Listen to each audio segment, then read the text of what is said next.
అందరికీ నమస్కారం. ఓం శ్రీ మాత్రే నమః. దేవుడి పటాలను ఎన్ని రోజులకు ఒకసారి శుభ్రం చేసుకోవాలి? మనం నిత్యం ఇంట్లో దేవుణ్ణి పూజిస్తూ ఉంటాం. కష్టాలు, ఆర్థిక బాధలు, అనారోగ్యాలు దరి చేరకుండా ఉండాలని మనం దేవుణ్ణి పూజిస్తాం. అయితే చాలామందికి దేవుని పూజ గదిని ఎప్పుడు శుభ్రం చేయాలి, ఎలా శుభ్రం చేయాలో తెలియదు.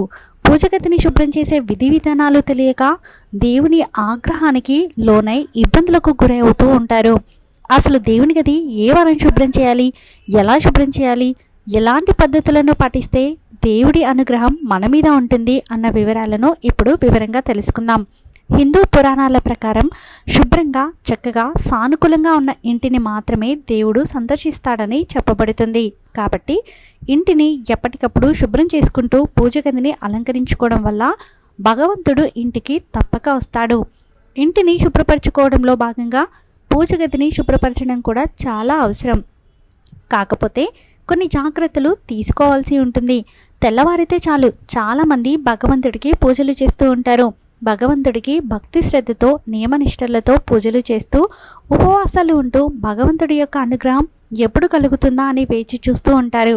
అయితే భగవంతుని యొక్క అనుగ్రహం పొందాలంటే మనం చేసే పూజకు ఫలితం ఉండాలి. మనం చేసిన పూజకు ఫలితం దక్కాలంటే పూజ మందిరం అనేది శుభ్రంగా ఉండాలి. అయితే చాలామంది పూజ మందిరంలో అనవసరమైనవి పెడుతూ ఉంటారు. అలా ఎప్పుడూ కూడా పెట్టకూడదు. చాలామందికి పూజా మందిరాన్ని ఎన్ని రోజులకు ఒకసారి శుభ్రం చేయాలో కూడా అసలు తెలియదు. దాని గురించి ఇప్పుడు వివరంగా తెలుసుకుందాం. అదేవిధంగా పూజా మందిరాన్ని ఏ విధంగా శుభ్రం చేసుకోవాలి, దేవుడి విగ్రహాలను ఏ దిక్కులలో ఉంచాలో కూడా తెలుసుకుందాము.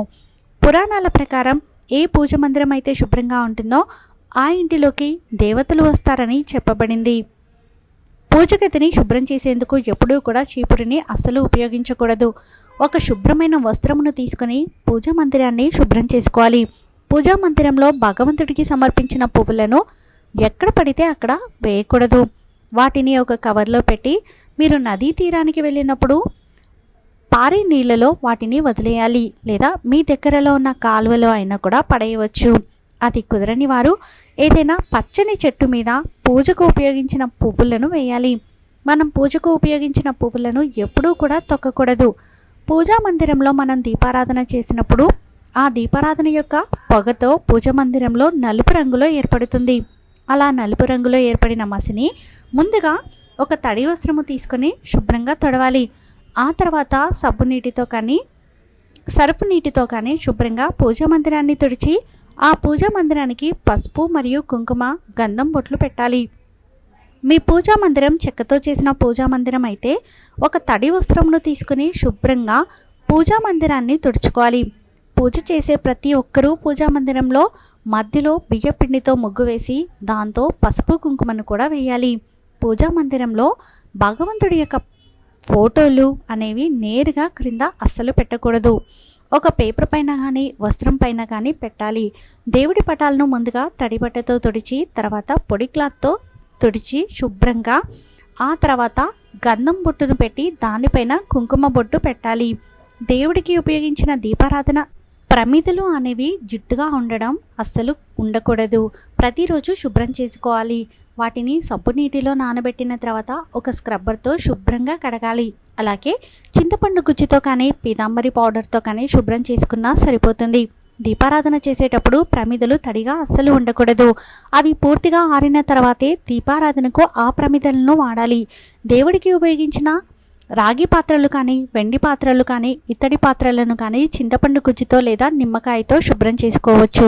వెండితో చేసిన చిన్న చిన్న ప్రతిమలను ఉప్పు, నిమ్మకాయతో లేదా పీతాంబరి పౌడర్తో శుభ్రం చేసుకోవచ్చు. అపరిశుభ్రంగా ఉన్న వస్తువులను దేవుడు పూజా మందిరంలో ఎప్పుడూ కూడా పూజకు అస్సలు వాడకూడదు. ఒకవేళ అలా చేస్తే ఆ పూజకు ఫలితం అనేది దక్కదు. దేవుడి పూజా మందిరాన్ని వారానికి ఒక్కసారైనా శుభ్రం చేసుకోవాలి. అయితే మంగళవారం నాడు కానీ శుక్రవారం రోజున కానీ పూజా మందిరాన్ని ఎట్టి పరిస్థితుల్లోనూ అస్సలు శుభ్రం చేయకూడదు. ఒకవేళ మంగళవారం లేదా శుక్రవారం రోజులలో పండుగ దినాలు వస్తే ముందు రోజు మీ పూజా మందిరాన్ని శుభ్రం చేసుకొని ఉంచుకోవాలి. ఈ నియమం వ్రతాలకు, హోమాలకు కూడా వర్తిస్తుంది. వారంలో వచ్చే గురువారం రోజున లేదా శనివారం రోజున పూజా మందిరాన్ని శుభ్రం చేసుకోవచ్చు అని పండితులు చెబుతున్నారు.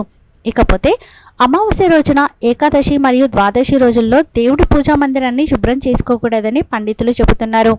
దేవుడి పటాలను భాగ్యమేతిది మరియు గురువారం కలిసి వచ్చిన రోజున శుభ్రం చేసుకుని దేవుడికి పూజ చేస్తే ఆ భగవంతుడి యొక్క అనుగ్రహం అనేది మీకు తప్పక లభిస్తుంది.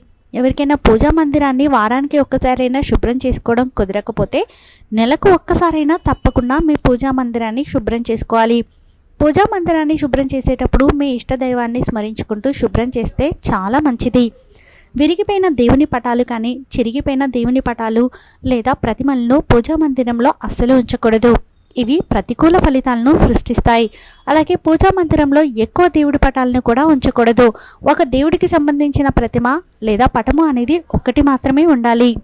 మీ పూజా మందిరంలో శివలింగం కనుక ఉంటే ప్రతినిత్యం శివునికి అభిషేకం అనేది చేయాలి.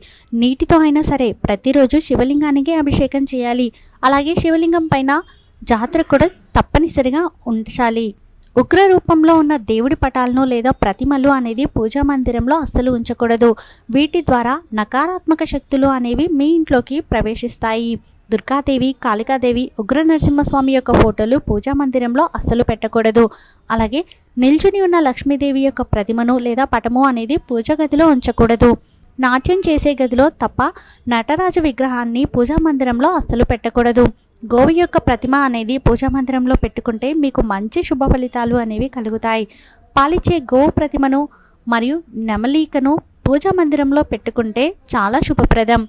లక్ష్మీదేవికి ఎదురుగా ఒక రాగి పాత్రలో లేదా వెండి పాత్రలో సముద్రపు గవ్వలు, పసుపు కొమ్ములు మరియు 11 రూపాయల కాయిన్స్ను వేసి పెడితే మీకు లక్ష్మీదేవి కటాక్షం కలుగుతుంది. లక్ష్మీదేవి యొక్క విగ్రహాన్ని ఎప్పుడూ కూడా గుమ్మానికి ఎదురుగా ఉంచకూడదు. అలా ఉంచడం వల్ల లక్ష్మీదేవి మీ ఇంటి నుండి బయటకు వెళ్ళిపోతుందని శాస్త్రాలు చెబుతున్నాయి.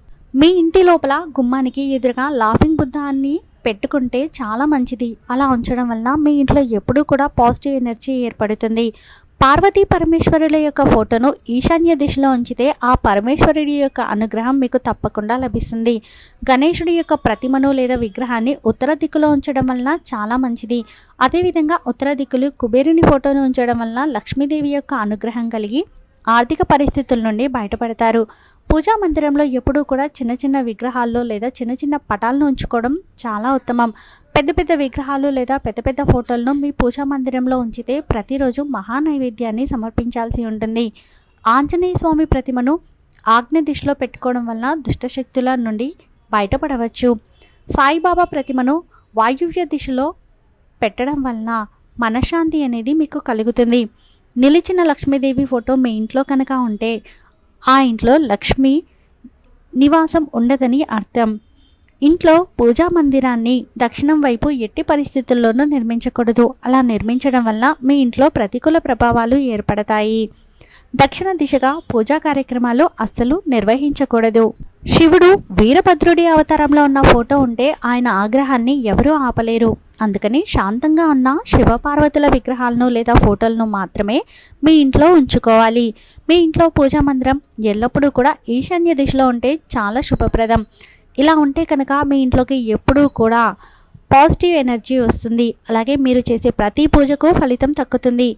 ఈ వీడియో మీకు నచ్చితే ప్లీజ్ లైక్ చేయండి. మరికొంతమందికి వీడియోని షేర్ చేయండి. ఫస్ట్ టైం ఛానల్ని చూసిన వారు సబ్స్క్రైబ్ చేసుకుని పక్కనే ఉన్నటువంటి బెల్ ఐకాన్ని క్లిక్ చేయండి.